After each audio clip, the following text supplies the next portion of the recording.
திகைப்பு நீ தீமை நன்மை முழுதும் நீ வேறொரு பரிசு இங்கு ஒன்று இல்லை மெய்மை உன்னை விரித்துரைக்கில் தேரும் வகை என் சிவலோகா திகைத்தால் தேற்ற வேண்டாவோ. எல்லாம் வல்ல பரம்பொருளின் திருஅருட்கருணையினாலே மிக அற்புதமான திருநாள். இந்த அரணருள் திருமுறை இசை விழாவிலே நாம் கலந்து கொள்வதென்பதே ஒரு மாபெரும் சிறப்பு. புண்ணியம் செய்தனமே மனமே என்று அபிராமி பட்டர் சொல்லுவது போல அற்புதமான திருமுறை விழா. முன்னதாக பன்னிசை பேரறிஞர் பொன் முத்துக்குமரன் ஐயா அவர்களுடைய மாணவர் சிவவிஷ்ணு அவங்க இருவரும் இணைந்து நம்ம கையிலேக்கே நம்மளை கூட்டிகிட்டு போயிட்டாங்க, அப்படி தான் சொல்லணும். இன்றைக்கு சுந்தரமூர்த்தி பெருமானுடைய திருநாள் 7ஆம் நாள். அவங்க அப்படியே எப்படியெல்லாம் பாடினாங்க இல்லையா. இந்த ஏன் சுவாமி பண்ணார் இசையின் சொல் கேட்டாய் அப்படின்னு சொன்னாங்கன்னா காரணம் இதுதான். ஏன் கீதத்தை மிகப்பாடும் அடியார்கள் குடியாக சுவாமி இருந்தார்னா அதுக்கு காரணம் இதுதான். இது முகமன் அல்ல, உண்மை. அப்படி சுவாமி பண் சுமந்த பாடலுக்கு பரிசு படைத்து அருளினார். நமக்கு தான் பரிசு இன்னைக்கு, பண் சுமந்த பாடலை கேட்டு. அப்படியாக 7ஆம் நாள் என்பதால் என்னவோ இன்றைக்கு இயல்பாக அமைந்ததே கடறிற்றறிவார் நாயனார். அவருக்கு பேரே சுந்தரமூர்த்தி பெருமான தம்பிரான் தோழர், அப்படிதான் நம்ம எல்லாருமே தெரிஞ்சிருப்போம் இல்லையா. அவருக்கு இன்னொரு பேர் உண்டு, சேரமான் தோழர் அப்படின்னு அவருக்கு பேர். எதனால? கழறிற்றறிவார் கூட நண்பர் ஆனதுனால, நண்பர் ஆக்கப்பட்டதுனால. அவங்க இருவரும் தானா சந்திச்சாங்களா? கிடையவே கிடையாது. இறைவன் அவர்கள் இருவரையும் இணைத்தார். அதனால அவருக்கு பேர் என்னவா? சேரமான் தோழர். தம்பிரான் தோழர் மட்டுமல்ல, அவருக்கு பேரு சுந்தரமூர்த்தி பெருமானுக்கு சேரமான் தோழர் அப்படிங்கிற ஒரு சிறப்பு பெயரையும் அவருக்கு கொடுத்தவர் சேரமான் பெருமாள் நாயனார். இன்று அவரை பற்றி நாம் 1 மணி நேரத்தில் கிட்டத்தட்ட 176 பாடல்களை தெய்வ சேக்கிழார் பெருமான் இவருடைய புராணத்தில் மட்டும் கொடுத்துருக்காரு. வெள்ளானை சருக்கத்திலையும் வருவார். ஓரளவு நாம் சிந்திக்கலாம். இன்றைக்கு ஆடி சுவாதி வந்தால் சுந்தரமூர்த்தி பெருமானுடைய குரு பூஜை, சேரமான் பெருமாள் நாயனாருக்கும் அதுதான் குரு பூஜை. மலைநாடு இருக்கு இல்லையா, மலைநாடுன்னா நமக்கு என்னது? கேரளா. இன்றைக்கு கேரளான்னு இருக்கு. அன்றைக்கு அதை நாம் எப்படி அழைத்தோம் அப்படின்னா மலைநாடு அப்படின்னு அழைத்தோம். இந்த மலைநாட்டில் தேவார பாடல் பெற்ற ஒரே திருத்தலமாக நமக்கு இருப்பது திரு அஞ்சைக்களம். அந்த திரு அஞ்சைக்களத்தில் இன்னைக்கு ஆடி சுவாதினால 2 நாட்கள் நாமெல்லாம் சென்று அந்த வழிபாடு செய்கிறோம். அந்த கோயிலே நம்முடைய கோயில் போல மாறிடும். அந்த 2 நாள் மட்டும் அது நமக்கு கிடைக்கும். இந்த நேரத்தில் அதை நமக்கு பெற்று தந்தவரை நாம் நினச்சே ஆகணும். கிட்டத்தட்ட 90 ஆண்டுகளை கடந்து இது நடந்து 90 வருஷத்துக்கு முன்னாடி C.K. சுப்பிரமணிய முதலியார் ஐயா அங்கே போய் இந்த மாதிரி திருமுறை பதிகங்களை பாராயணம் பண்ணும்போது இந்த மலைநாட்டு திருத்தலத்தை நம்ம போய் பார்க்கணுமேனு, இன்றைக்கு தொடர்வண்டி இருக்குது, பேருந்து இருக்குது, ஏதோ ஒரு வகையில் சொந்த கார்லேயே நம்ம போயிடலாம். அன்றைக்கு அவர் இரிஞாலக்கூடாலேருந்து இறங்கி அந்த படகு மூலமாக தான் அந்த கோயிலுக்கே போவார். இன்றைக்கும் நீங்கள் அங்கே கோபுரத்துக்கிட்ட பார்த்தீங்க, மேற்கு கோபுரம் கிழக்கு கோபுரம் பார்த்தீங்க அப்படின்னா அந்த வழி இருக்குது. கொஞ்சம் தூரம் நடந்து போனீங்கன்னா நாவாய் வர்றதுக்கான வழித்தடமே அதெல்லாமே இருக்கும். அப்படி போய் அவர் போன உடனே கோயிலுக்குள்ள கூட விடலை, அவ்வளோ சிரமப்பட்டார். இதான் பாடல் பெற்ற திருத்தலம், இங்கே எல்லாரும் எங்களுக்கு அதெல்லாம் உண்டு, பாடல் பெற்ற எல்லா வரலாறையும் சொல்கிறார். சொன்னாலும் அவருக்கு ஒரு அச்சம். அங்கே உள்ள மலையாள மொழி தெரிஞ்சவரை கூட்டிகிட்டு உள்ளே போய் அந்த முறையெல்லாம் இது பண்ணி எல்லாத்தையும் சொல்லி, இன்றைக்கு நாம் திருஅஞ்சைக்களம் போன உடனே அந்த தாழ்வாரம் இருக்கும். நம்ம சுவாமியை வலம் வந்த உடனே சேரமான் பெருமாள் நாயனார் சுந்தரமூர்த்தி பெருமானுக்கும் அந்த சிலைகள் திருமேனிகள் உள்ளே இருக்கும். 4 இருக்கும். 2 முன்னாடி இருந்தது, இப்போ 4ஆக மாற்றிருக்கோம். அது நமக்காக, வழிபாட்டுக்காக. அதை என்னன்னு நினச்சாங்க, அவங்க என்ன சொன்னாங்கன்னா, அப்போ இதுலேருந்தே அது இருந்திருக்கு. ஆனால் அவங்க என்ன சொன்னாங்கன்னா, இது சேரமானும் சேரத்தையும், இவர்கள் இருவரும் நண்பர்கள். ஆனால் அவங்களுக்கு என்ன தெரியலை, காரணம் என்ன, மொழி மாறிடுச்சு. அது தமிழ்நாடு தானே, தமிழ்நாட்டின் ஒரு பகுதி தானே, சேரநாடு இல்லையா? மொழி மாறினதுனால அது என்னன்னு தெரியலை. இப்போ சேரமான் இவர் சேரமான் அவருடைய மனைவி அப்படின்னு சொல்லிட்டாங்க. மகிழ்ச்சி தான். பெரிய புராணத்தில் இன்றைக்கு நாம் பார்க்க போகிறோம், ஒருவரில் ஒருவர் கலந்த உணர்வுன்னு சொல்லுவார் தெய்வ சேக்கிழார் பெருமான். அவங்க உடல் தான் ரெண்டாக இருந்துச்சு தவிர உயிர் ஒன்றாகத்தான் இருந்தது. அதை நாம் பெரிய புராணத்தின் வழி பார்க்க போகிறோம். அப்போ அப்படியாக அவங்க நினச்சாங்க. ஆனால் அதெல்லாம் கிடையாது. இவர் சேரமான் பெருமாள் நாயனார் உங்கள் மன்னர் தான், சிவனடியார். இவர் சுந்தரமூர்த்தி பெருமான் தமிழ்நாட்டிலேருந்து அங்கேருந்து இங்கே வந்து நட்பு பாராட்டினாங்க, இங்கே தான் முக்தி அடைஞ்சாங்க. அதுக்கு சான்றாக நிறைய காட்டினாங்க. திரு அஞ்சை களத்து சபாபதினே அங்கே உள்ள நடராஜர் மேலே எழுதி இருந்தது கீழே. அதெல்லாம் சி.கே. சுப்பிரமணிய முதலியார் ஐயா ஆவணப்படுத்தி கொடுத்து கொச்சி மன்னரோட பேசி அங்கே நமக்கு உரியவர் அங்கே இருந்து அவர்கிட்டலாம் ஆர்கே சண்முகம் செட்டியார் நினைக்கிறேன், அவங்க எல்லாம் பேசி அந்த வழிபாட்டை நமக்கு கொடுத்துருக்காங்க. எடுத்த உடனே அவங்க விடலை. முதல் வருஷம் நடந்தது, அதுக்கப்புறம் முரண்பாடு வந்தது. அதையெல்லாம் தாண்டி திருப்பனந்தாள் அதிபராக இருந்த சுவாமிகள் எல்லாருமே இணைந்து இன்றைக்கு வருடத்தில் 2 நாட்கள் ஆடி சுவாதி சுந்தரமூர்த்தி பெருமானுடைய குருபூஜை, சேரமான் பெருமாள் நாயனாருடைய குருபூஜையை மலைநாட்டிற்கு சென்று கேரளாவுக்கு சென்று திரு அஞ்சை களத்திலே அங்கே கொடுங்கலூர் அங்கே பகவதி அம்மன் கோயிலில் வச்சு இருவருக்கும் அபிஷேகம் நடந்து வெள்ளானை மீதும் குதிரை மீதும் அவர்களை ஊர்வலமாக அந்த கேரளா வீதியில் அழைத்து வந்து கோயிலுக்குள் வரவேற்கின்ற காட்சி. அடுத்த நாள் மகோதை கடற்கரையில் சென்று ஐதீக வழிபாடு, இதெல்லாம் முறைப்படி சி.கே. முதலியார் ஐயா அவர்கள் சிறப்பாக நமக்கு கொடுத்துருக்காங்க. இந்த நேரத்தில் அவங்கள நாம் நினச்சிக்கணும். ஏன்னா அவங்கள களரிச்சரிவார் நாயனார் நினைக்கும் போதெல்லாம் சி.கே. ஐயாவை நினைக்க வேண்டிய ஒரு பெரிய பொறுப்பு நமக்கு உண்டு. ஏன் அப்படின்னா அந்த பெரிய புராணத்தையும் சிறப்பாக நமக்கு உரை தந்த சிவகவிமணி ஐயா அவர்களை நாம் எப்பொழுதுமே நினைவில் வைத்து கொள்ள வேண்டும் என்று கூறி நாம் சேரமான் நாயனார் பெருமானை பற்றி சிந்திக்கலாம். அந்த மலை நாடு இருக்கு இல்லையா, அவர் பிறந்த ஊர், அந்த பிறந்த ஊரினுடைய பெருமையை சொல்ல வரும்போது தெய்வ சேக்கிழார் பெருமான் மாவீற்று இருந்த பெரும் சிறப்பின் மண்ணும் தொன்மை மலைநாட்டு பாவீற்று இருந்த பல்புகழார் பயிலும் இயல்பில் பழம்பதிதான் சேவீற்று இருந்தார் திரு அஞ்சை களமும் நிலவிச் சேரர் குலக்கோவீற்று இருந்து முறை புரியும் குலக்கோ மூதூர் கொடுங்கோளூர். இன்னைக்கு அந்த ஊர் பேர் என்ன? கொடுங்கோளூர், அவங்களுடைய தலைநகரம். இன்னைக்கு அந்த ஊர் பேர் என்ன? கொடுங்கலூர் அப்படின்னு தான் சொல்லுவாங்க. அங்கே போய் கேட்டால் பேருந்தெல்லாம் என்ன சொல்லுவாங்க? கொடுங்கலூர் அப்படின்னு சொல்லுவாங்க. ஆனால் அது நம்ம தமிழில் அதுக்கு எப்படி இருந்தது? கொடுங்கோளூர் அப்படின்னு. கொடும்பாளூர் அப்படின்னு ஒரு ஊர் இருக்குது, அது நம்ம திருச்சிலேருந்து மதுரை போகிற வழியில் இருக்கும். இங்கே கொடுங்கோளூர், அந்த இடத்தினுடைய சிறப்பு என்ன அப்படின்னா திருமகள் வீற்றிருக்கக்கூடிய சிறப்பு வாய்ந்த ஊர் அப்படின்னு சொல்கிறாங்க. பா வீற்றிருந்த பல்புகழார்னா பா என்பது செய்யுள். சேரர்களுடைய வரலாற்றை எதன் மூலம் அறிய முடியும்? நம்முடைய தமிழ் இலக்கியம் மூலமாகத்தான் அறிந்து கொள்ள முடியும். இன்னைக்கு மலையாள மொழியாயிருச்சு அப்படின்னா அது ஒன்றும் இல்லை. ஆனால் அவர்களுடைய சிறப்பை மான் பொருள் கொடுத்து வர விடுப்பதுவே அப்படிங்கிற மாதிரி ஐயா அவர்களுக்கு நல்ல முறையில் சிறப்பு நடந்தது. அவங்க உடனே அடுத்த பணிக்காக போகணும். அதே சேரமான் பெருமாளுக்கு எழுதப்பட்ட திருமுக பாசுரம் தான் அது. நாம் அதையும் சிந்திப்போம். அப்பேற்பட்ட சிறப்பு வாய்ந்த சேரர்களுடைய பெருமையை அந்த பாக்களில் நாம் தெரிந்து கொள்ளலாம், செய்யுளில் தெரிந்து கொள்ளலாம், சங்க இலக்கியத்தில் நாம் தெரிந்து கொள்ளலாம். அப்பேற்பட்ட சிறப்பு மிகுந்த அந்த அஞ்சை களத்திலே சே வீற்று இருந்தால், சே என்றால் ஏறு, அதன் மீது இருந்த அந்த அஞ்சை களத்திற்கு இருக்கக்கூடிய பெருமானை சொல்லி அஞ்சை களத்தை சொல்லி கொடுங்கலூரை சொல்றார். இன்னைக்குமே நீங்கள் கொடுங்கலூரில் இருக்கக்கூடிய அஞ்சை களம், அந்த அவங்களுடைய ஆவணத்தில் எல்லாம் பார்த்தீங்கன்னா கொடுங்கலூரும் அஞ்சை களமும் சேர்த்தே தான் இருக்கும், ரெண்டும் பிரிக்க முடியாது. அந்த கொடுங்கலூர் தலைநகர் அது பக்கத்தில் ஒரு 1.5 கிலோமீட்டர் தான் இருக்கும், அங்கே நடந்தே வரலாம். அங்கே திரு அஞ்சை களம் நாமெல்லாம் சென்று தரிசிக்க வேண்டிய திருத்தலம். அந்த ஊருடைய சிறப்பு அறம்பொருள் இன்பம் வீடு என்று சொல்கிறோம் இல்லையா, அது 4மே அமையப்பெற்றதான் அந்த நாடு அந்த ஊர் அப்படின்னு சொல்றார் தெய்வ சேக்கிழார் பெருமான். ஒருங்கே இதெல்லாம் அமையுது அப்படின்னா அதற்கு காரணம் என்னவா இருந்திருக்கும்? அதற்கு காரணம் வேற ஒன்றும் இல்லை, அங்கு சைவ நெறி நிலை பெற்று இருந்தது.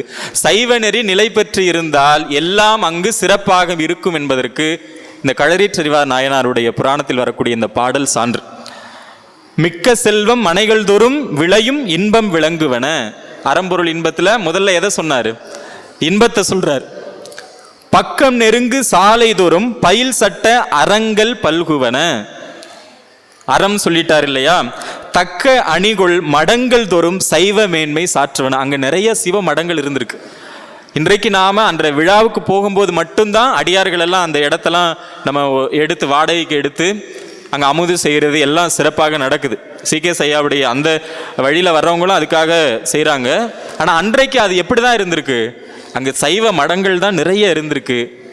அதனால அங்கே அறங்கள் விளங்கி இருக்கு அப்படின்னு சொல்றாரு. தொக்க வளங்குள் இடங்கள் தோறும் அடங்க நிதயம் தோன்றுவன அப்படின்னா அங்கே பொருள், அறம் பொருள் இன்பம் வீடு, இது நான்கும் அமைய பெற்றதாகிய வீடு எதனால இங்கே கிடைக்குது அப்படின்னா, அந்த நாட்டில் சரி அறம் நம்ம சட்டங்களா வச்சுப்போம், அதெல்லாம் பின்பற்றணும் அப்படின்னு சொல்லியாது. பொருள் அங்கு வரக்கூடிய பலவகை நிதியம் சேர நாட்டுக்கு சொல்லவா வேணும்? அது வாணிபம் நடந்த மேற்கு கடற்கரையோரத்தில் எத்தனை நாவாய்கள் வந்து அரபு எவ்வளவு சென்றது இல்லையா? அங்கே உள்ள மிளகுக்கு தங்கம் மணிகளுக்கு நிகராக வாங்கிட்டு போன வரலாறு அங்கே உண்டு. இன்பம் என்பது அறத்தான் வரக்கூடிய இன்பம், அறம் அங்கு இருப்பதால் இன்பம் வருது. இது மூன்றும் சிறந்து இருக்குது.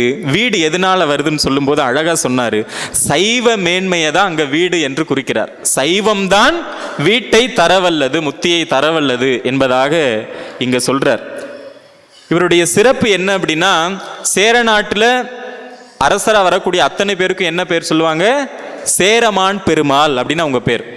சேரமான் தங்கி இருக்கக்கூடிய அந்த கொட்டாரம் இருக்குல்லையா, அரண்மனை நாம சொல்றோம் இல்லையா, அதை என்ன சொல்லுவாங்கன்னா சேரமான் பரம்பு அப்படின்னு சொல்லுவாங்க. இன்னைக்கு நீங்கள் திருவஞ்சைக்குளம் போனீங்கன்னா அங்கேருந்து ஒரு 500 மீட்டர்லேயே அவர் வாழ்ந்த இடத்தை சேரமான் பரம்பு அப்படின்னு சொல்லியிருக்காங்க. அந்த தூணெல்லாம் வச்சுருப்பாங்க. அதெல்லாம் அங்கே இன்றைக்கும் நாம் போய் பார்த்தா அப்படியே நம்ம எல்லாருக்குமே தெரியும். திருவஞ்சைக்குளம் நாம் எல்லாம் சென்று தரிசிக்க வேண்டிய திருத்தலம். அதனால தான் 90 வருஷத்துக்கு முன்னாடி சீகேஸ் ஐயா கடினப்பட்டு அந்த தலத்தை நமக்கு காட்டி கொடுத்துருக்கார். இறைவன் நமக்கு அதான் இந்த காலத்தில் இதுக்கு மேலே இதை இவர்கள் அறியாமல் இருக்கக்கூடாது என்பதற்காக காட்டி கொடுத்திருக்கார். இப்போ அப்பேற்பட்ட சிறப்பு அங்கே இருக்கக்கூடிய இன்னொரு அந்த நகரை எப்படி சொல்லுவாங்கன்னா மகோதை பட்டினம் சொல்லுவாங்க. இன்றைக்கும் மகோதை கடற்கரைன்னு தான் அதுக்கு பேர். அங்கே அவருடைய பேர் எதுவாக இருந்ததுன்னா மகோதையார் அப்படிங்கிற பேரும் சேரமான் பெருமாள் நாயனாருக்கு உண்டு. அவர் பிறக்கும் போது என்னென்னலாம் நடந்தது, திருஞான சம்பந்த பெருமானுடைய அவதாரம் நிகழும் போது என்னெல்லாம் சொல்லியிருப்பார். தெய்வ சேக்கிடார் பெருமான் சொல்லார், தொண்டர் மனம் களி சிறப்ப தூய திருநீற்று நெறி எண்டிசையும் தனி நடப்ப ஏழ் உலகும் குளிர்தூங்க அண்டர்குலம் அதிசயிப்ப அந்தனர் ஆகுதி பெருக வண்டமில் செய் தவம் நிரம்ப மாதவத்தோர் செயல் வாய்ப்ப என்று அடுக்கி காட்டுவார். அவர் பிறக்கும் போது இதெல்லாம் நடக்க போகுது, இதெல்லாம் நடக்குது அப்படின்னு. அதுபோல சேரமான் பெருமாள் நாயனார் பிறக்கிறாராம். பிறக்கும் போது என்ன நடக்குதாம்? திருமா நகரம் திரு அவதாரம் செய் விழவின் சிறப்பினால் வருமா களிர்கூர் நெய்யாடல் எடுப்ப வான மலர்மாறி தருமா விசும்பின் மிக நெருங்க தடங்கும் ஒலி மங்களம் தழைப்ப பெருமாநிலத்தில் எவ்வுயிரும் பெருகு மகிழ்ச்சி பிறங்கினவாள். எல்லா உயிர்களுக்கும் மகிழ்ச்சி அவர் பிறப்பதால. ஏன்? இவர் எல்லா உயிர்களுடைய துன்பத்தையும் அறிந்து அதை தீர்க்கக்கூடிய ஆற்றல் பெறப் போகிறார். அப்படி இவர் அவதாரம் செய்வதால எவ்வுயிர்களும் மகிழ்ச்சி வருதான். எவ்வளவு பெரிய சிறப்பு! சேரமான் பெருமாள் நாயனார் அவர் 63 நாயன்மார்கள் ஒருவர், சுந்தரமூர்த்தி பெருமானுடைய உற்ற தோழர். இதெல்லாம் தாண்டி ரொம்ப சிறப்பு என்ன தெரியுமா? சைவர்களாகிய நமக்கு அவர் சொன்ன கடமை என்ன தெரியுமா? எந்த உயிர்களுக்கும் துன்பம் தரவே கூடாதுன்னு அந்த சைவ நெறியை சொல்வதற்காக பிறந்தவர் போல, அதுக்காக தான் பிறந்தார். அப்படி அவர் வரும்போது அவர் எங்க தெரியும்? ராஜ வீட்டில், ராஜா குடும்பத்தில் தான், அரச குடும்பத்தில் அவர் பிறக்கிறார்.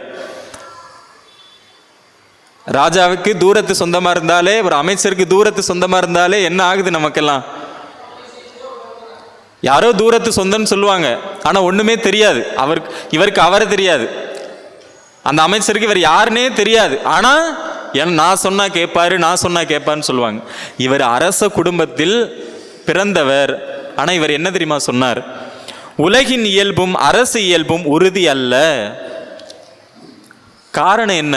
பூதம் மைந்தும் நிலையிற் கலங்கினும் மாதோர் பாகர் மலர்த்தால் மறப்பிலார் கேடும் ஆக்கமும் கெட்ட திருவினார் ஓடும் செம்பொனும் ஒக்கவே நோக்குவார். அதனால இதெல்லாம் நிலை இல்லை என்பது அவர் இயல்பாகவே அடியாருக்கு இருக்கக்கூடிய லட்சணம் இலக்கணம் இருக்கு இல்லையா, அதுபடியே சேரமான் பெருமாள் நாயனார் அப்படியே வர்றார். அப்போ இவருக்கு என்னதான் பிடிக்கும் அப்படின்னு ஒன்று இருக்கு இல்லையா. இன்னைக்கு நாம் அஞ்சை களத்துக்கு போனதுக்கப்புறம் அங்கே நம்பூதிரிகள் வழிபாடு செய்வாங்க, மந்திரம் கூட சொல்லவே மாட்டாங்க. சேர நாட்டில் அந்த வழக்கம் கிடையாது, தந்திர பூஜைகள் தான். அதனால் தாந்திரிக பூஜை தான், வாயில் மந்திரம் எது மனசுக்குள்ளே தான் சொல்லுவாங்க. சேரமான் நாயனார் அங்கே திருஅஞ்சை களத்தில் இருக்கார் இல்லையா, அஞ்சை களத்தப்பர் ஆழி கடல் அறையா அஞ்சை அப்பருக்கு அறிவிப்பதேன்னு ஓதுவரையா பாடினாங்க இல்லையா. அப்போ அந்த அஞ்சையப்பரை இவர் தான் வழிபாடு செஞ்சார், தான் தொட்டு வணங்கிய மூர்த்தி தான் சேரமான் பெருமாள் நாயனார். அபிஷேகம் செய்து தொண்டு செய்த அற்புதமான திருப்பதி என்பது நம்முடைய அஞ்சைக்களம் தான். என்ன பண்ணுவாராம், திருமஞ்சனமும் இன்னொன்று, இவர் இந்த உலக அரசு எதுவுமே நிலை இல்லைன்னு சொன்னார் இல்லையா, புலரி எழுந்து புனல் மூழ்கி புனித வெந்நீற்றினும் மூழ்கி. தெய்வ சேக்கிழார் பெருமானுடைய சொல் நயம் இது. காலை எழுந்த உடனே குளிப்பாராம், குளிச்சுட்டு நாம் எல்லாருமே குளிக்கணும் தானே, காலை எழுந்தவுடன் நீரில் மூழ்கும் இல்லையா. அதுக்கப்புறம் இன்னொன்று இந்த வாரியார் சுவாமிகள் சொல்லுவார், நீராடின்னு சொல்லுவார். நீராடிங்கிறது குளிக்கிறது, நீராடி என்பது திருநீர் பூசுவது இல்லையா. அதுபோல புலரி எழுந்து புனல் மூழ்கி புனித வெந்நீற்றினும் மூழ்கி. ஏன் சுத்தமதாவது நீர் இல்லையா. திருநீற்று என்பது என்ன, நம்மை தூய்மைப்படுத்தக்கூடிய ஆற்றல் எதற்கு உண்டு, திருநீருக்கு உண்டு. அதனால தான் அருநோய்கள் கெட திருவெண்ணீர் அணிகீராகில் அப்பர் பெருமான் சொன்னார். இந்த அருநோய் என்பது என்ன, உடம்புல இருக்கக்கூடிய பிணியா, அதுவும் தான். இந்த பிறவி பிணியே நீங்குவதற்கு இந்த திருநீர் நம்மை காப்பாற்றும். மடங்கினனே பிறவி பிணிப்பட்டு மடங்கினருக்கே என்று மணிவாசகர் பாடுவார்களே, இறைவன் பிறவி பிணிக்கு மருந்தாக இருப்பது போல இந்த திருநீரும் இருக்கும். அதில் மூழ்கி வர்றாராம், உத்துலனமாக பூசிக்கொண்டு.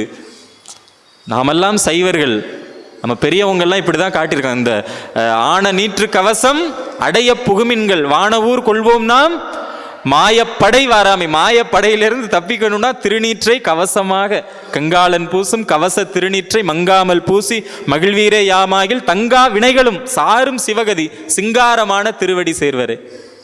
எப்படி சொல்லியிருக்காங்க. திருநீர் இல்லாமல் நாம் ஒருபோதும் இருக்கவே கூடாது.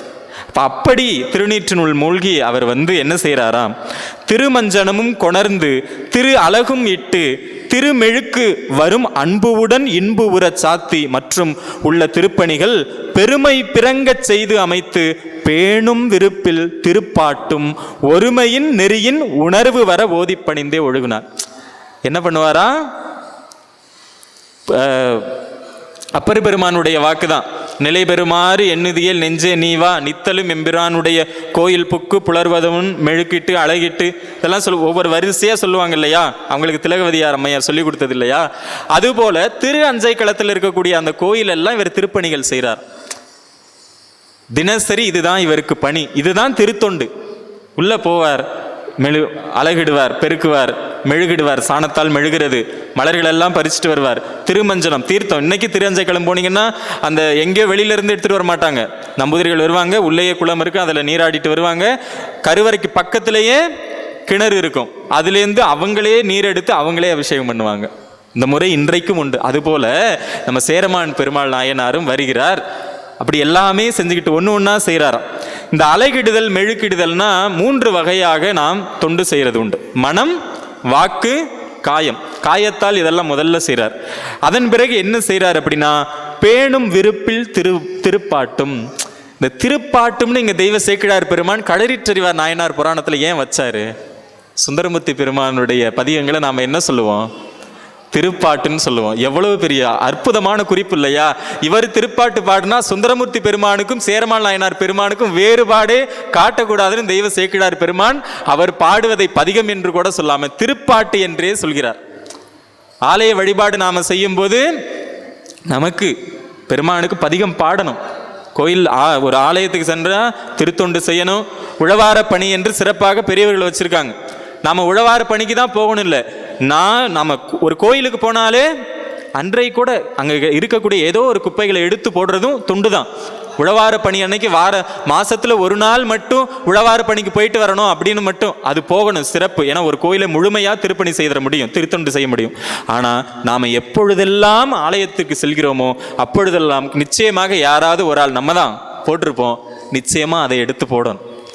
அது இயல்பா நமக்கு ஒரு காயத்தால ஒரு தொண்டு செய்வதற்கான சிறப்பு. பெருமானை நோக்கி கோழை மிடராக கவி கோயில் இளவாக இசை கூடும் வகையால் ஏழை அடியாரவர்கள் யாவை சொன்ன சொல் மகிழும் ஈசனிடமாம். பன்னொன்று இசைப்பாடும் அடியார்கள், அதை அவங்க பாடினாங்கன்னா நாம கேட்கணும். கோயிலுக்கு போனோம்னா முடிஞ்ச அளவுக்கு நாம அந்த பதிகங்களை சொல்லணும், சொல்லவாது செய்யணும். பன்னொன்று இசைப்பாடு தெரியலன்னா கூட வாயால சொல்லணும். அது நமக்கு வாக்கால ஒரு தொண்டு கிடைக்கும். அதற்கு மேல என்ன, கையும் வலிக்க வேண்டாம், வாயும் வலிக்க வேண்டாம், மனசு வலிக்காம இருக்க மனதால பெருமான நினைக்கணும். இந்த 3 வகையான தொண்டை சேர்மான் பெருமாள் நாயனார் திரு அஞ்சை களத்தில் நாள்தோறும் செய்தார். நம்ம செய்ய முடியாதா? நாம செய்யணும். இந்த என்ன கழறிற்றறிவார் புராணத்திலேருந்து நாம தெரிஞ்சுக்கிட்டோம் அவருடைய வரலாறு, கதை அல்ல, அதுலேருந்து நமக்கு செய்தி சொல்லிக்கிட்டே இருக்காங்க. அடியார்கள் வழியே சென்றால் ஆண்டவனுடைய திருவடி நமக்கு எளிதாக கிடைத்திடும். அதை தான் இங்கே அற்புதமாக சேர்மான் பெருமாள் நாயனார் நமக்கு இப்படி 3 வகையாக திரு அஞ்சை களத்திலே இவர் தொடர்ந்து தொண்டு செய்து கொண்டே இருக்கிறார். அந்த நேரத்தில் அங்கே ஆட்சி செய்த மன்னர் இருப்பார்ல, இவங்க சொந்தக்காரங்க, எனக்கு இனிமே ஆட்சி தேவையில்லைன்னு அவர் போயிட்டார். அதற்கு யார் அந்த தாயத்தில் அடுத்த முறையில் இருக்காருன்னா சேர்மான் பெருமாள் தான் இருக்கார். அதை பார்த்த உடனே இவற்றை வந்து கேட்குறாங்க, நம்மளா இருந்தால் என்ன செய்வோம்? அடிச்சதுரா ஜாக்பாட்டு, மன்னர் இல்லை, எவ்வளோ கிடைக்கும், எவ்வளோ மரியாதை, மன்னர்னா எவ்வளோ மரியாதை, ஆணை தானே அரசு எல்லாமே, பட்டத்து யானை இருக்கும், மாளிகை, ஒரு கண் அசைவில் பணி செய்ய பணியாட்கள், போருக்கே போக வேண்டாம், இருந்த இடத்துல இருந்து எல்லாத்தையும் அனுப்பிட்டு அவர் நிம்மதியாக இருக்கலாம். நடைமுறையில் கூட பாருங்கள் இப்படியெல்லாம் இருக்கு. ஆனால் சேரமான் பெருமாள் நாயனார் 63 நாயன்மாரில் அவர் வரணுமே, அதனால அவர் என்ன தெரியுமா சொன்னார்? வரணுங்கிறதுக்காக அவர் சொல்லலை. அடியார்கள் எதையும் எதிர்பார்த்து தொண்டு செய்தவர்கள் இல்லை. இறைவன் நாம தொடர்ந்து தொண்டு செய்து கொண்டே இருக்கிறோம், ஒரு நாள் சிவபெருமான் வருவாரு நமக்கு முக்தியை கொடுப்பாரு, இல்லை, வீடும் வேண்டா விரலின் விளங்கினார். அவங்க கேட்டதெல்லாம் என்ன? கூடும் அன்பினில் கும்பிடல் மட்டும்தான். சிவபெருமான் தான் என்னைக்கு போகலான்னு அவர் பார்த்துக்கிட்டே இருந்தார். இன்னைக்கு போகலாமா, நாளைக்கு போகலாமா, அந்த அடியாருடைய தொண்டு முதிர்ச்சி ஆகுதே, இதற்கு மேலே இந்த அடியாரை விடலாமா, போதும், அவருடைய தொண்டு இங்கே நிறைவாகட்டும், நாம கையில கூட்டிட்டு போயிடுவோம், அவங்க இந்த பூமியில் இருக்க வேண்டாம் அப்படின்னு சொல்லிட்டு இறைவன் தேடி வந்தார். எவ்வளவு பெரிய சிறப்பு! தேடி கண்டுகொண்டேன் தேடோனா தேவனை என் உள்ளே, திருமாலோடு நான்முகனும் தேடி தேடோனா தேவனை என் உள்ளே தேடி என்ன அர்த்தம்? உள்ள சுவாமி வெளிப்பட்டுட்டார். இவர் தேடி அங்கங்க பார்த்தாரு, அவர் என்ன பண்ணிட்டாரு? அங்கங்க தேடாத, நான் உள்ளதான் இருக்கேன்னு அவர் வந்து தன்னை காட்டி வித்துட்டார். எவ்வளவு பெரிய சிறப்பு! இதெல்லாம் இந்த சைவ நெறிக்கே உரிய சிறப்பு. இதெல்லாம் இந்த திருமுறையால் நமக்கு வரக்கூடிய புண்ணியங்கள். இதெல்லாம் மருந்து வேண்டில் இவை மந்திரம் புரிந்து கேட்கப்படும் புண்ணியங்கள் இல்லையா? இதெல்லாம் நாம் அப்படி அனுபவிக்க வேண்டியது. அதனால தான் ஒரு தேவாரம் படித்தாலும் கோயிலுக்கு போனால் முற்றோதல் கூட வேகமாக எல்லாத்தையும் படிச்சிடணும் அப்படிங்கிற அவசரத்தில் அப்படி படிக்கக்கூடாது. திருவாசகம் படித்தா உருகணும் இல்லையா? திருவாசகத்திற்கு உருகாதார் ஒரு வாசகத்திற்கும் உருகார் அப்படின்னு சொல்லிட்டா உருகணுமே, ஓடக்கூடாது இல்லையா? அதெல்லாம் நாம் இந்த நேரத்தில் கவனிக்கணும். ஏன்னா பெரியவர்கள் நமக்கு அப்படி சொல்லலை. சேரமான் பெருமாள் நாயனார்ட்ட வந்து சொல்கிறாங்க, நீங்கள் தான் அந்த அரசனா வரணும்னு சொன்ன உடனே அவர் என்ன நினைச்சாரு? இன்பம் பெருகும் திருத்தொண்டுக்கு இடையூறாக இவர் மொழிந்தார். மன்னரா வர்றது சரி, இவருக்கு என்னதான் விருப்பமா இருக்கு? இறைவனுக்கு திருத்தொண்டு புரிவதிலே இவருக்கு நாட்டம் இருப்பதால இந்த திருத்தொண்டுக்கு இடையூறு வந்துருமோ அப்படின்னு இவர் பயப்படுறார், அஞ்சுகிறார். எவ்வளவு பெரிய எண்ணம்! ஆனா எல்லாமே இறைவனுடைய அருளால் தான் நடக்குது இல்லையா? என்னை இந்த இடத்தில் பிறக்க வச்சதும் நீதான், உனக்கு தொண்டு பூண்டு அடிமை செய்ய வச்சதும் நீதான், எல்லாமே நீயாக இருக்கும் பொழுது இன்னைக்கு இந்த மந்திரிகளை என்கிட்ட வந்து சொல்றாங்கன்னா அதற்கும் நீதான் காரணம் அப்படின்னு சொல்லிட்டு அடுத்து சொல்றார், அன்பு நிலைமை வழுவாமை அரசு புறக்க அருள் உண்டல் இன்பம் பெருகும் திருத்தொண்டுன்னு சொல்லிட்டார் இல்லையா? இந்த திருத்தொண்டு தான் நமக்கு இன்பத்தை பெருக்கும். எந்த இன்பம்? பேரின்பத்தை தரவல்லது எது? திருத்தொண்டு. அந்த திருத்தொண்டை தான் ஆண்டுதோறும் சாமி தண்டபாணி ஐயா செய்துக்கிட்டு இருக்காங்க இல்லையா? அது அவருக்கு மட்டும் இன்பம் இருக்கல, நமக்கும் இன்பத்தை தருகு எல்லா வகையிலும். காதால் கேட்கிறோம், கண்ணால் பார்க்கிறோம், நினைக்கிறோம், முடிச்சதுக்கு அப்புறம் வீட்டுக்கு போய் கூட நினைக்கிறோமே. எவ்வளவு பெரிய சிறப்பு இல்லையா? அதற்கு இடையூறு வரவே வராது. இறைவனை நோக்கி செய்யக்கூடிய திருத்தொண்டிற்கு, இறைவனை நினைந்து செய்யக்கூடிய எந்த செயலுக்கும் எந்த காலத்திலும் இடையூறு வர இடர் கடி கணபதி வர அருளினன். இடர்கள் அதுக்காகவே மிகு கொடையாக கணபதியவே சுவாமி தந்திருக்கார் இல்லையா? அப்படியாக இருந்தாலும் என்பும் அறவும் புனைந்தாரை இடைபெற்று அறிவேன். என்ன சொல்றாரா? நம்ம மெய்ப்பொருள் நாயனாருடைய சரித்திரத்தில் வரலாறுல வரும்போது இடை தெரிந்து அப்படின்னு சொல்லுவார். தத்தன் என்ன சொல்லுவாரு? வந்திருக்கக்கூடிய முத்தநாதன்ட்ட இடை தெரிந்து அப்படின்னா சூழலை புரிஞ்சுக்கோங்க, மன்னர் துயிலுகிறார் அப்படி. அதுபோல இங்கேயும் சொல்றாரு, சிவபெருமானுக்கு அந்த ஆகமப்படி பூசை செய்ய வல்லவர் இல்லையா? அதனால நமக்குமே இன்றைக்கு சுவாமிக்கு அபிஷேகம் ஆராதனை எல்லாம் முடிஞ்சு அமுது காட்டி போற்றி பரவி திருமுறை விண்ணப்பம். திருமுறை பாடுறது என்ன? நமக்கு விண்ணப்பம். விண்ணப்பம் நாம செய்கிறோம் சுவாமி கிட்ட. அந்த நேரம் நாம சொல்ல விண்ணவனே விண்ணப்பம் கேட்டு நல்கும் அப்படின்னு திருமுறை உண்டு, அப்பர் பெருமான் பாடியிருப்பார். அப்ப அப்படி இருக்கக்கூடிய இந்த நேரத்தில் நான் சுவாமி கிட்ட அதை கேட்டுட்டு வர்றேன், ஒரேடியா மறுக்கலை. ஏன்? எல்லாம் உனது பதம், எல்லாம் உனது செயல், எல்லாம் உனதருள் அப்படின்னு இருப்பதால அவர் முடிவெடுக்கலை. இறைவனுக்கிட்ட நான் விட்டுறேன்னு சொன்ன உடனே அங்கே போன உடனே இறைவன்கிட்ட போய் கேட்குறார், மேவும் உரிமை அரசு அளித்து விரும்பு காதல் வழிபாடும் யாவும் யாரும் கழறினவும் அறியும் உணர்வும் ஈரியில்லா தாவில் விரலும் தண்டாத கொடையும் படை வாகன முதலாம் காவல் மன்னர்க்கு உரியனவும் எல்லாம் கைவந்து உறப்பெற்றார். உவமையிலா கலைஞானம் உணர்வறிய மெஞ்ஞானம் தவ முதல்வர் சம்பந்தர் தாம் உணர்ந்தால் அந்நிலைன்னு சொல்றோம் இல்லையா? அதுபோலயே இவருக்கு உண்டு. இது சேரமான் பெருமாள் நாயனாரை படிக்கும்போது திருஞான சம்பந்த பெருமானுடைய அப்படியே சேர்ந்து வருவது போல இருக்குது. இவருக்கு உடனே எல்லாமே கிடைச்சது. முதல்ல என்ன? விரும்பு காதல் வழிபாடும். மன்னரானதுனால வழிபாடு நிறுத்த வேண்டாம், இதையும் செய்ய முடியும். என்ன? அடியார் பிற உயிர்களுக்கு துன்பம் தந்துடக்கூடாது தானே. ஏன்னா மண்ணுயிர் காக்கும் காலை தானதனுக்கு இடையூறு தன்னால் தன் பரிசனத்தால் ஊனமிகு பகைதிரத்தால் கல்வரால் பிற உயிர்கள் தம்மால் ஆன பயம் ஐந்தும் தீர்த்து அறம் காப்பான் அல்லனோ என்பது அரசனுக்கு இருக்கக்கூடிய ஒரு முறை. அதை கடைபிடிக்கணும். அறத்தை காக்க வேண்டிய அரசனு கடமை. இப்போ பிற உயிர்களுக்கு எல்லா மனிதர்களை சொல்லிடலாம், அங்கே என்ன நடக்குது இங்கே நடக்குதுன்னு. எத்தனையோ ஜீவராசிகள் இருக்கு இல்லையா? அதுக்கு கூட துன்பம் வரக்கூடாதுன்னு நினைக்கிறார். இன்றைய சூழல்ல பிற உயிர்களை மனிதர்களையே மனிதன் கொல்லுகின்ற இந்த காலகட்டத்தில் இந்த நாட்டில் இவர் சின்ன உயிர்களுக்கு கூட தீங்கு செய்யக்கூடாது அப்படி சொன்னதுதான் சைவம். கொல்லா நோன்புன்னு இருக்கு இல்லையா? அதை கடைபிடித்தது தான் சைவம். நாவுக்கரசரை 4 முறை கொல்ல பார்த்தது சமணம். கொல்லா நெறின்னு சொல்றாங்க இல்லையா? ஆனா அவர்கள் 4 முறை திருநாவுக்கரசு பெருமானை கொல்ல துணிந்தார்கள். சைவராக இருக்கக்கூடிய சேர்மான் பெருமாள் நாயனார் ஓரறிவு உயிர்களுக்கு கூட தன்னால் தீங்கு வரக்கூடாது என்று நினைத்தவர். இந்த சைவ நெறி எப்பேற்பட்டது என்பதை நாம் புரிந்து கொள்ள வேண்டும், உணர்ந்து கொள்ள வேண்டும். அந்த நெறியில் வழுவாது இருக்க வேண்டும். அதுதான் இதெல்லாம் நமக்கு சொல்லக்கூடியது. அப்படி இருந்த உடனே சிறப்பு என்ன தெரியுமா? யாவும் யாரும் கழறினவும். இந்த உயர்திணை பொருள் நம்மளை சொல்லிக்குவோம், அகிரிணை பொருள் பிற உயிர்களை சொல்லுவோம். மற்ற கழறுதல் அப்படின்னா நாம பேசக்கூடிய மொழி, மனிதனுக்கே பல மொழிகள் இருக்கு இல்லையா? இப்போ உயிர்களுக்கு மொழிகள் உண்டு. அது என்ன செய்யும்? கழற மட்டும்தான் செய்யும், ஒலி மட்டும்தான் கேட்குமே தவிர மொழியை நம்மால் புரிஞ்சு கொள்ள முடியாது. ஆனால் சேரமான் பெருமாள் நாயனாருக்கு எந்த உயிர்கள் துன்புற்று கழறினாலும் அதனுடைய துன்பம் சேரமான் நாயனார் பெருமாள் அவருக்கு தெரியும். அதனால தான் அவருக்கு பேர் என்ன வந்தது?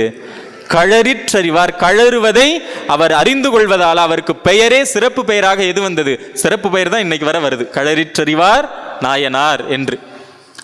அப்படி அவர் இருக்கின்றார், தொண்டுகள் புரிந்து கொண்டு இருக்கின்றார். அந்த நேரத்தில் இவருக்கே உரிய ஒரு தனி சிறப்பாக பட்டத்து யானை மீது அவர் வந்துகிட்டு இருக்கார். வந்த உடனே ஒரு வண்ணார் வருகிறார். ஆற்றுல திரிகுறிப்பு தொண்ட நாயனார்லாம் நம்ம பார்க்குறோம் இல்லையா, ஆற்றில் அந்த துணியெல்லாம் துவைச்சிட்டு ஊவர் மண் இல்லையா, உடம்பெல்லாம் வெண்மையாக இருக்குது அந்த மணல். வந்த உடனே இவர் யார்? ராஜா. அப்போ தான் ராஜா பட்டம் சூட்டப்பட்டு அப்படியே நகர்வலம் வர்றார் ராஜா. மேலே யானை மேல், பட்டத்து யானை மேலே.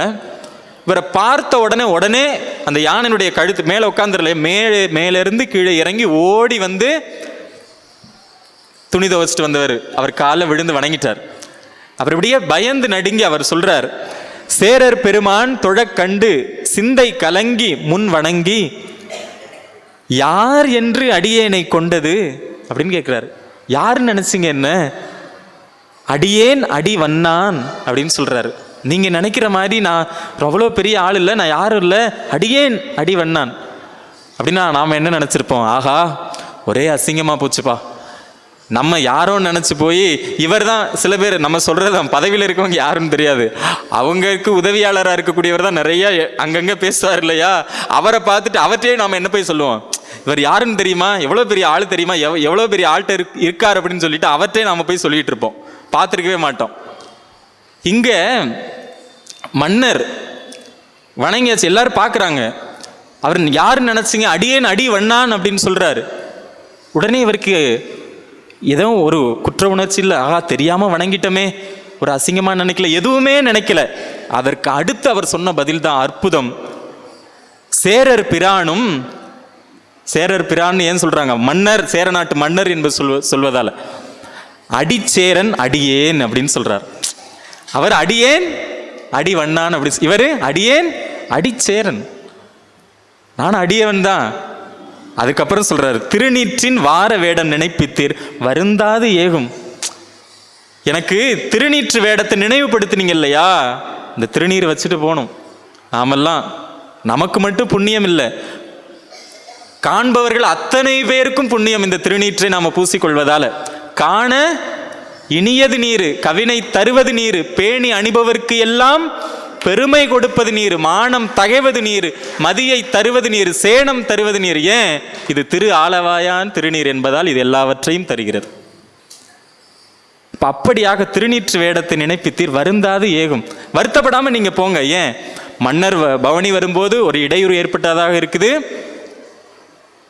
எல்லா நேரம் மன்னரையே வந்து கீழே இறங்கி வரக்கூடிய ஒரு சூழல் இதெல்லாம் இருக்கு இல்லையா, இதனால அவர் வருந்துவார் இல்லையா. இவர் சொல்ற வருந்தாது ஏகும், நீங்க வருத்தப்படாம போங்க அப்படின்னு சொல்றாருன்னா, சேரமான் பெருமாள் நாயனாருடைய சிறப்பை நாம் எப்படி சொல்வது என்றுதான் சொல்ல வேண்டும். நேரம் கருதி நாம் என்ன செய்கிறோம் அப்படின்னா, வேகமாக நாம் வந்து போகலாம். ஒரு வாரம், ஏன்னா நிறைய சேரும். இன்னைக்கே இதை படித்த உடனே இன்னைக்கு நைட்டே திரஞ்சகலத்துக்கு போயிடலாமான்னு தோணுது. அவ்வளவு சிறப்பாக களரிற்றைவார் புராணத்தில் தெய்வ சேக்கிடார் பெருமான் அவ்வளவு சிறப்பாக பாடி வச்சிருக்காரு. நிச்சயமாக பெரிய புராணத்தை பொருள் அப்புறமா இருக்கட்டும், ஒரு முறை எடுத்து வாசிக்கணும். அப்படியே வாசிக்க, நம்ம இலங்கையிலெல்லாம் கந்தபுராண கலாச்சாரம்னே உண்டு. கந்தபுராண படனம், பெரிய புராண படனம் அதெல்லாம் அங்கே உண்டு. அது அப்படியே ஒருத்தவங்க வாசிப்பாங்க, ஒருத்தவங்க அப்படியே பொருள் சொல்லுவாங்க. அது போலலாம் இருக்குது. அது போலலாம் நம்ம நாட்டிலையும் இங்கேயும் அது சிறப்பாக வரணும். பெருமான் அதுக்கு செல்வ முத்துக்குமாரசாமி நமக்கு அருள் செய்யணும். அப்போ அப்படியாக சேரமான் பெருமாள் நாயனார், அவருக்கு இன்னொரு சிறப்பு என்ன, சிவபூஜை செய்வார் இல்லையா. அங்கே நடராஜ பெருமான் இன்னைக்கும் போனீங்க அப்படின்னா மலைநாட்டில் இருக்கக்கூடிய சிவத்தலங்களிலே பள்ளியறையும் நடராஜ பெருமானும் இருக்கக்கூடிய தலமும் திருஞ்சைக்களம் தான். அதை வச்சு தான் நம்ம CK ஐயா இது பாடல் பெற்ற தலம். அங்கே அப்படியே போனீங்கன்னா சேரமான் பெருமாள் நாயனார் அந்த கிழக்கு கோபுரம், மேற்கு கோபுரம் இல்லை, கிழக்கு கோபுரத்தில் பார்த்தீங்க அப்படின்னா அந்த கோபுரத்துக்கு கீழே அடியில் சேரமான் பெருமாள் நாயனார் குதிரையில் போகிறது போல, வாளோடு இருப்பது போல இருக்கும். யானைகள் அப்படியே வர்றது, யானை வர்றது போலவே அங்கங்கே புடை சிற்பம் போலே அப்படியே இருக்கும் அந்த சுவரிலே. அதெல்லாம் சான்றாக காட்டினார். அப்போ அப்படியாக அவர் பூஜை, இன்னைக்கு அவர் பூஜை செஞ்ச அதே அஞ்சை களத்து சபாபதி அங்கேயே தான் இருக்கிறார். அவருக்கு பாத சிலம்போசை காட்டிய நடராஜர் இருக்கார். நாம மிகவும் அன்போடு அவர்கிட்ட போனோம்னா நமக்கும் அந்த பாத சிலம்பின் ஓசையை பெருமான் காட்டுவார். இப்படியே அவர் சிவபூஜை பண்ணுவார். நாளும் முடிச்ச உடனே சுவாமி என்ன பண்ணுவார், பாத சிலம்பின் ஓசையை காட்டுவார். சிவனடி யோக நிலையில் இருப்பவர்களுக்கு பெருமான் வெண்சங்கு அந்த மாதிரியான ஒலிகள் எல்லாம், ஓசையெல்லாம் கேட்பதாக நமக்கு சிறப்பு உண்டு. இப்படி நடந்துகிட்டு இருக்கும்போது பெருமான் வந்து சுந்தரமூர்த்தி நாயனாரையும் சேரமான் பெருமாள் நாயனாரையும் நண்பர்களாக ஆக்க வேண்டும் என்று விரும்புகிறார். இறைவன் ஏன் இந்த நட்பு வருது தெரியுமா? வணங்க தலை வைத்து வார்கழல் வாய் வாழ்த்த வைத்து இணங்க தன் சீரடியார் கூட்டமும் வைத்து அணங்கொடு அணிதில்லை அம்பலத்தை ஆடுகின்ற குணங்கூற பாடினாம் பூவல்லி கொய்யாமோ. அடியார்களுடைய இணக்கை யார் ஏற்படுத்தி வைக்கிறது? பெருமான். அறவை என்று அடியார் குடாம் புகவிட்டு நல் உறவு செய்து என்னை உய்யக் கொள்வதற்காக தான் அடியார் தொடர்பு, சங்கம வழிபாடு. அடியார்களோடு நம்ம எப்போது இருப்போம்? அடியார்களோடு ஒருபோது நமக்கு பிணக்கு வரவே கூடாது. நாமெல்லாம் அடியார்கள். முதிரும் அன்பில் முறைமை நீடு திருக்கூட்டம், அவ்வளவுதான்.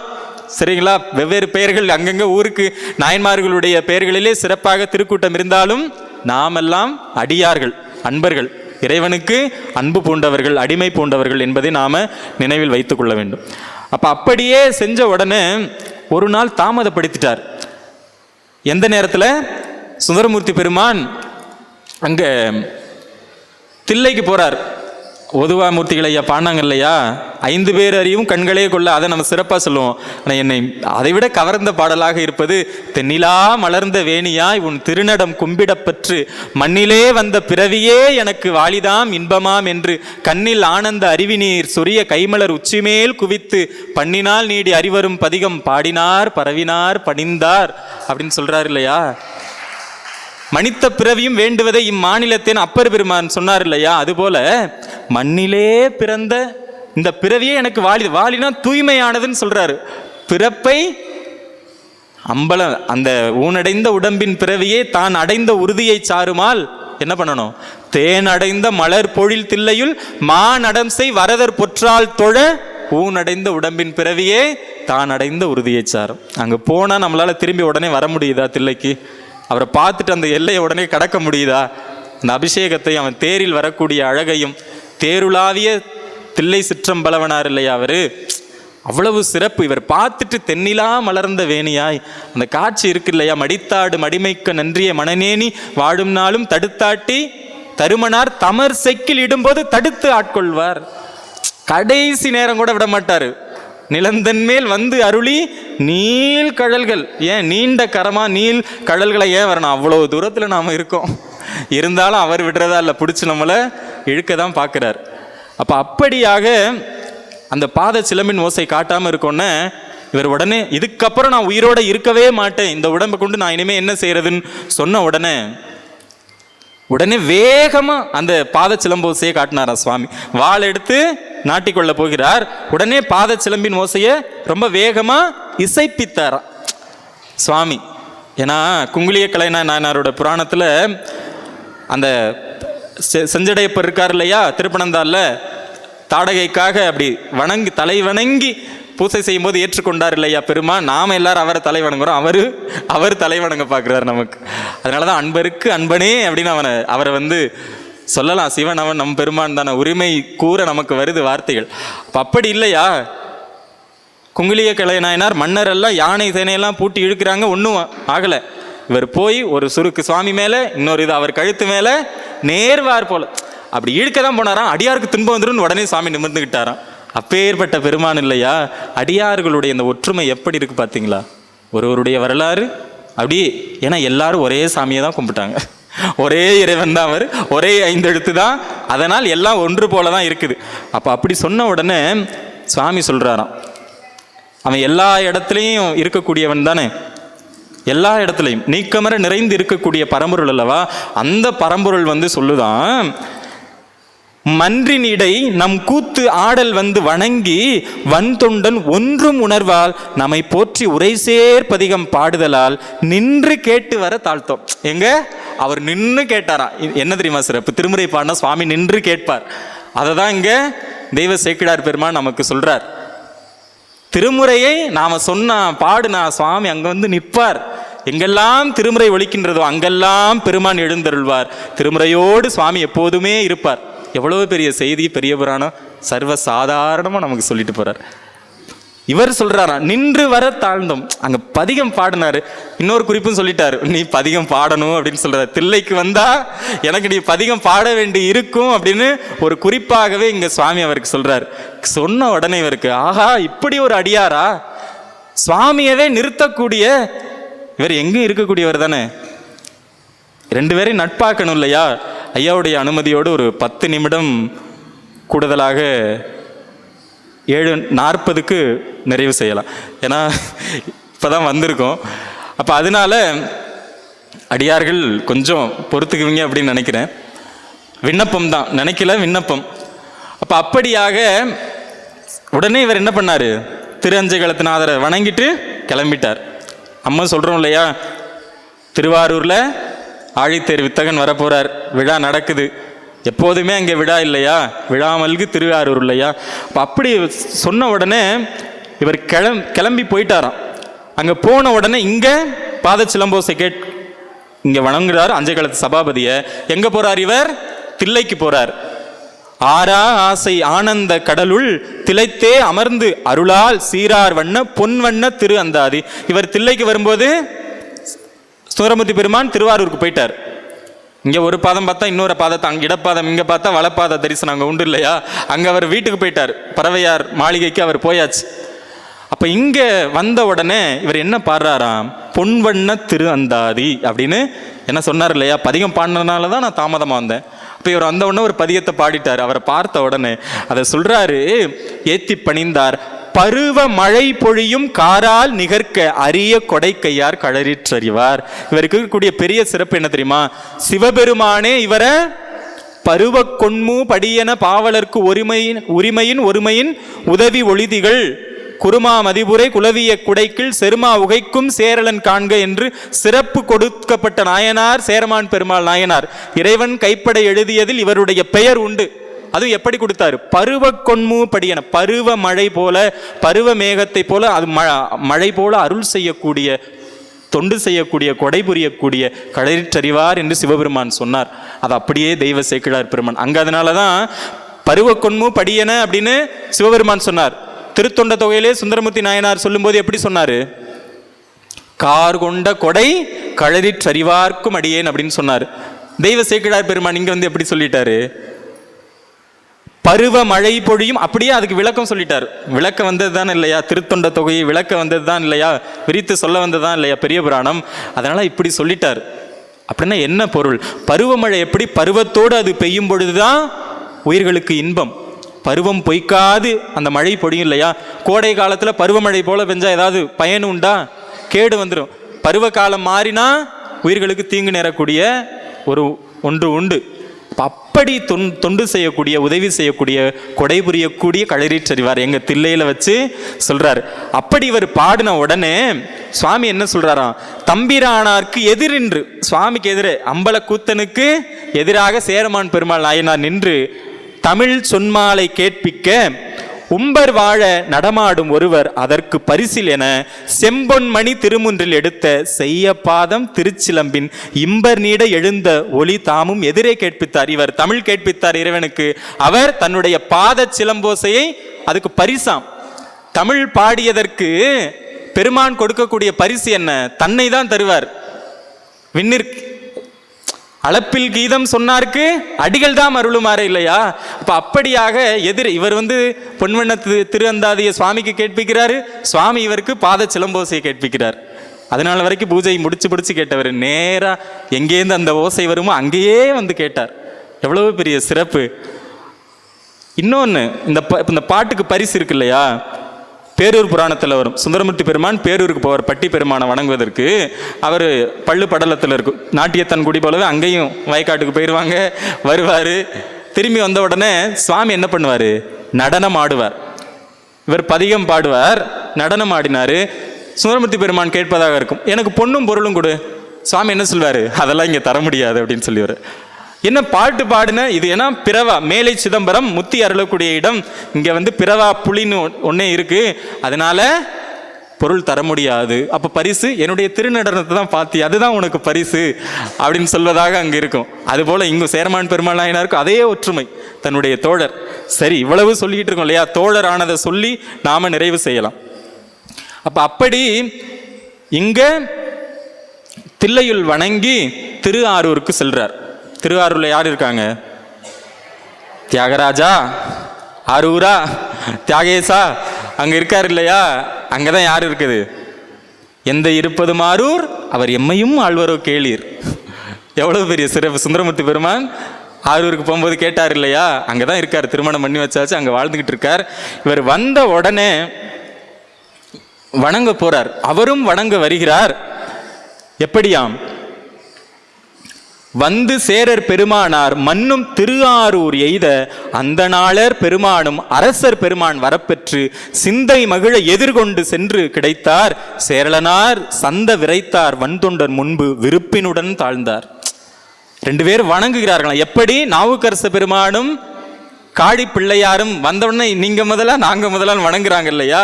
அதனாலதான் பத்தியின் பாலராகி பரமனுக்கு ஆளாம் அன்பர் தத்தமிர் கூடினார்கள் தலையினால் வணங்குமா போல் மொய்த்த நீள் பத்தியின் பால் முதிர்த்தலை வணங்கி மற்றை வித்தகர் தன்மை போல விளைந்தன சாலியெல்லாம். தெய்வ சேக்கிழார் பெருமான் அங்க வயல்வெளியில நல்ல பருவமா அறுவடைக்கு வரக்கூடிய அந்த நெற்கதிர்கள் எல்லாம் ஒன்று இன்னொன்னுடைய அடியில் விழுவது போல அந்த பாரம் இருக்கு இல்லையா?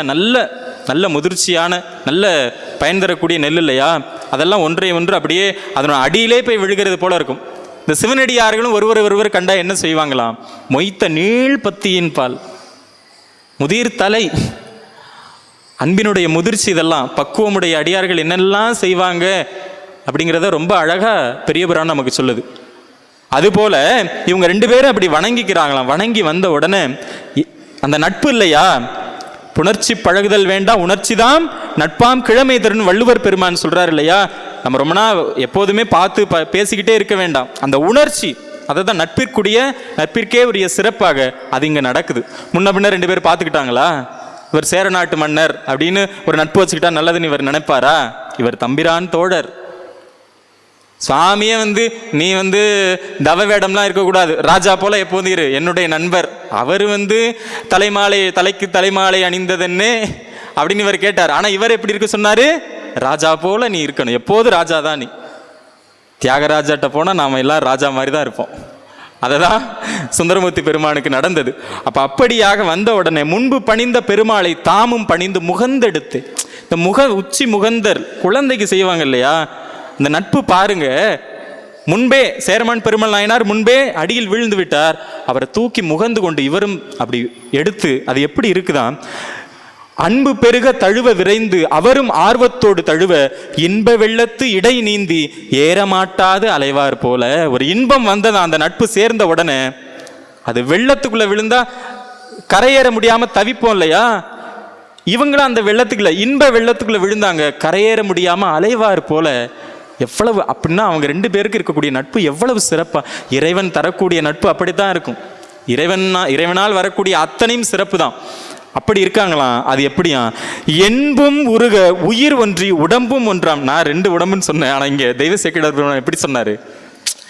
என்பும் உருக, என்பே உருக்கி என்னை ஆண்டன் மணிவாசகர் பாடுவது போல இப்படி உருகியா அவ்வளவு அன்பு உருகி போய் இருக்கிறாங்க. உயிர் ஒன்றி போச்சு, உடலும் ஒன்றி போனது போல அப்படி தழுவி கொண்டு நிற்கிறார்களாம். நம்ம ஒரு நண்பரை பார்த்த உடனே ஆற தழுவுகிறோம் இல்லையா? அந்த நட்புக்கே உரிய சிறப்பு. நம்ம சாதாரணமா ஒரு மரியாதைக்காக ஒருத்தவங்களை அணைக்கிறது இதெல்லாம் இருக்கும். ஆனா நண்பரை அணைக்கும் போது சும்மா ஃபார்மாலிட்டிஸுக்காக நம்ம அப்படி பிடிப்போம், இறுக்கி பிடிப்போம் இல்லையா? அந்த நட்புக்கே இருக்கக்கூடிய சிறப்பு. அதுபோல முதல் முறையாக பார்க்கும் போதே அப்படி ஆனாங்களாம். அதை சொல்லிட்டு என்ன சொல்றாங்கன்னா, அப்பதான் இவருக்கு என்ன பேர் வருது? சேரமான் தோழர் என்கின்ற பெயரை இங்கதான் தெய்வ சேக்கிழார் பெருமான் அறிமுகப்படுத்தினார். அதற்கப்புறம் என்ன சொல்றாருன்னா, ஆரூரர் பெருமானை வணங்க போறாங்க. ஒருவரில் ஒருவர் கலந்த உணர்வால் இன்ப மொழி உரைத்து மறுவை இனியார்பால் செய்வது என்ன? ரெண்டு பேர் கலந்துட்டாங்க அந்த நட்புல, நாம என்னதான் செய்யறது? இன்ப மொழி நம்ம இனிது உரைக்கணும். ஒருவரை ஒருவர் யாவருக்குமா பிறருக்கு இன்னுரை தானே இல்லையா? ஈசனுக்கே அன்பானார் யாவரையும் தாம் கண்டால் கூசி மிக குதுகுதுத்து கொண்டாடி மணமகிழ்வுற்று ஆசையினால் ஆவின் பின் கன்று அணைந்தார் போல் அணைந்து பேசுவன பணிந்த மொழி இனியவை பேசுவார். பத்தராய் பணிவார்கள் எல்லாம் இப்படித்தான் இருப்பாங்க. அதுபோல இவங்க ரெண்டு பேர் பணிகிறாங்க இல்லையா? அப்படியாக இனிய மொழி உரை மறுவை இனியார் பால். சுவாமிக்கு பேர் என்ன? மறுவை இனியார். ஏன்? அவரை வணங்கும் போதெல்லாம் நினைக்கும் போதெல்லாம் புதிதாக இன்பத்தை நமக்கு கொடுத்துக்கிட்டே இருப்பதனால அவருக்கு பேர் என்ன? மருவ இனியார், வணங்க இனியார், தொழ இனியார். எவ்வளவு பெரிய சிறப்பு! அப்படியாக இருவரும் இங்க என்ன சொல்லிட்டாரு? சுந்தரமூர்த்தி பெருமான் இவருடைய கையை பிடிப்பதை தெய்வ சேக்கிழார் பெருமான் எப்படி காட்டாரு? இன்னும் அவரை புகழாம இருக்க முடியல, கொடைய சிறப்பு சொல்லாம இருக்க முடியல. பருவ மழையின் செங்கை பற்றி, பருவ மழைக்கு ஒரு கை முளைச்சா எப்படி இருக்கும்? அதுபோல சேரமான் பெருமாள் நாயன் அவரை பிடிச்சுக்கிட்டு தெருவு நீங்கி திருக்கோயில் உள்ளணைந்தார். இப்படியாக சென்ற சேரமான் பெருமாள் நாயனாரும் சுந்தரமூர்த்தி பெருமானும் ஆரூர் பெருமானை கண்டார்கள். ஆரூருக்கு உள்ள போன உடனே திருவாரூர் மும்மணி கோவையை சேரமான் பெருமாள் நாயனார் பாடுகிறார். இருவரும் வீட்டுக்கு வர்றாங்க, அமுது கொடுக்குறாங்க. இருவரும் சேர்ந்து ஆலவாய் அண்ணலை தரிசிக்க வேண்டும் என்பதற்காக தல யாத்திரை போறாங்க. இவர்கள் இருந்த காலத்துல மூவேந்தர்களும் ஒற்றுமையாக இருந்தார்கள். அது ஒரு பெரிய சிறப்பு. சேரமான் பெருமாள் நாயனாருடைய காலத்தில் மூவேந்தர்களும் ஒற்றுமையாக இருந்தார்கள். மதுரைக்கு போகும்போது மூவரும், பாண்டிய நாட்டுகளை பொன்னெடுத்திருந்த சோழர் அங்க வந்திருக்கார், இவர் சேர நாட்டு மன்னர். மூவரும் அங்க போறாங்க. மூவரும் சேர்ந்து சுந்தரமூர்த்தி பெருமானை வணங்கி, மூவேந்தர்களும் வணங்கிய நாயன்மார் சுந்தரமூர்த்தி பெருமான். அப்படியாக மறுபடியும் திருவாரூர் வந்துட்டு இவர் அங்கேருந்து இங்கே வந்துட்டார்.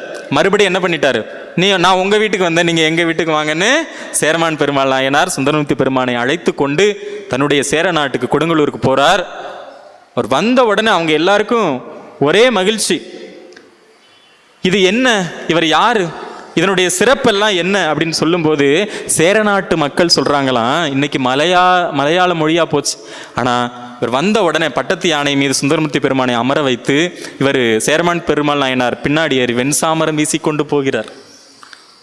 மன்னர்களே யாரை வணங்குவார்கள்? அடியார்களை வணங்குவார்கள்னா அந்த அடியாருக்கு இருக்கக்கூடிய மதிப்பு எப்பேற்பட்டது.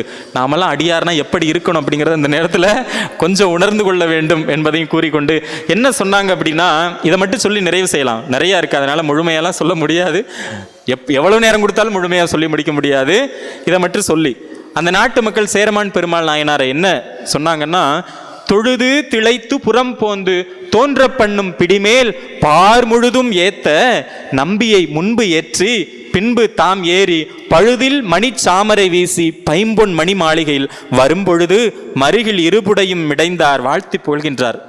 இரு மருங்கு இருக்கக்கூடிய அந்த நாட்டு மக்கள் இருக்காங்க இல்லையா, அவங்க சொல்றாங்களாம், நல்ல தோழர் நம் பெருமாள் தமக்கு நம்பி இவர். நம்ம பெருமாள் இருக்கார் இல்லையா, பெருமாள்னா வேற நினைச்சிடாதீங்க, பெருமாள்னா நம்ம சேரமான் பெருமாள் இருக்கார் இல்லையா, நம்ம மன்னர், அவருடைய நண்பர் இவர். எப்படி இருக்கார் பாத்தீங்களா, நண்பர் சொல்றாங்களா. அதுக்கப்புறம் எல்லையில்லா தவம் முன்பு என் செய்தோம் இவரை தொட, ஞானத்தின் திருவுருவை நான்மறையின் தனித்துணையை வானத்தின் மிசையன்றி மண்ணில் வளர் மதிக்கொழுந்தை தேனொக்க மலர்கொன்றை செஞ்சடையார் சீர் தொடுக்கும் காணத்தின் எழுபிறப்பை கண் கழிப்ப கண்டார்கள். மதுரை வீதியிலே திருஞான சம்பந்த பெருமான் போகும்போது அப்படி பார்த்தாங்களா. அதுபோல இங்க இவர் வந்தோன்னு இவரை பார்ப்பதற்கு நாம் செய்த தவம் தான் என்ன, இவரை வணங்குவதற்கு நாம் என்ன தவம் செய்தோன்னு அதை பார்த்து அவங்க சொல்றாங்களாம், செல்வம் இனி என் பெறுவது நம் சிலம்பு நாட்டுக்கு, இந்த சேர நாட்டுக்கு இதை விட செல்வம் என்ன வேணும், நம்ம தம்பிரான் தோழரே இங்க வந்துட்டார், சொல்லும் தரமும் பெருமாள் செய் தொழிலை பாரீர். நம்ம மன்னர் செய்யறத பாருங்க, சொல்ல முடியுமா, வெண்சாமரம் வீசிட்டு வர்றாரு, எவ்வளவு பெரிய அடியார் என்று அந்த நாட்டு மக்கள் எல்லாம் இவ்வளவு சிறப்பாக வணங்கினார்கள் என்றால் எவ்வளவு சிறப்பு. அங்கிருந்து மறுபடியும் அவ்வளவு சிறப்பாக சேரமான் பெருமாள் சுந்தரமூர்த்தி நாயனாரை பார்த்து கொண்டார், பொன்னும் பொருளையும் கொடுத்தார். திருமுருகன் பூண்டில சுவாமி எடுத்துட்டார். சுவாமி போய் கேட்டார், சுந்தரமூர்த்தி பெருமான் இந்த காட்டுக்குள்ளே எதுக்கு இருந்தீங்க, வேடர்கள்லாம் வர்றாங்க பொருளை திருடுறாங்கன்னு சொன்ன உடனே மறுபடியும் கொடுத்தார். இப்படியெல்லாம் நடந்தது.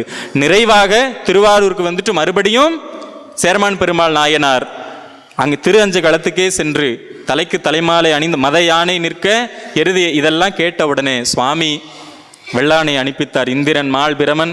ஏன் இதை சேர்த்து சொல்கிறோம் அப்படின்னா, அந்த நேரத்தில் தான் சேரமான் பெருமாள் நாயனார் அந்த புறவியினுடைய காதில் திரு ஐந்தெழுத்தை ஓதி அவருடையே சென்றார். அந்த சிறப்பு உண்டு. கைலைக்கு சென்று திருக்கைலா ஞான உலாவை திருமுறையே கைலைங்கன் சிவபெருமான் செவிமடுத்த செந்தமிழ் வேதம் என்று சொல்கிறோமே, அந்த செந்தமிழ் வேதம் திருக்கைலா ஞான உலாதான். அதை பாடினார். உள்ள வர அனுமதி இல்லை. ஏன் வந்தீங்க, நம்பியார் ஒரு பெருமான் வந்தார், பின்னாடியே வந்துட்டேன் அப்படின்னு சொன்னாரு. சரி, நீங்கள் இருவரும் நட்பை பிரியாம திருக்கையிலேயே நல் கணத்திற்கு தலைவராக இருங்கள் என்று சொன்னார். இன்றைக்கும் திருக்கையிலே தம்பிரான் தோழரும் சேரமான் தோழரும் சேரமானுக்கு அவ்வளவு பெரிய சிறப்பை சுந்தரமூர்த்தி பெருமான் கொடுத்தார் அந்த நட்புக்கு. இன்றும் கைலையில் அவர்கள் இருக்கிறார்கள் பெருமானுடைய திருவடிக்கீழ். நாமும் கைலைக்கு சென்று அவர்களை வணங்குவோம் என்று கூறி, களரிற்றைவாருடைய நாயனாருடைய புராணத்தை அவ்வளவு எளிதாக சொல்ல முடியாது. திரு அஞ்சை களத்திற்கு சென்று அந்த விழாவில் கலந்து கொண்டு அந்த இன்பத்தை பெறுவோம் என்று கூறி இந்த அற்புதமான வாய்ப்பை தந்த அறநூறுல் திருமுறை விழாவிற்கு நன்றி கூறி நிறைவு செய்கின்றேன். திருச்சிற்றம்பலம்.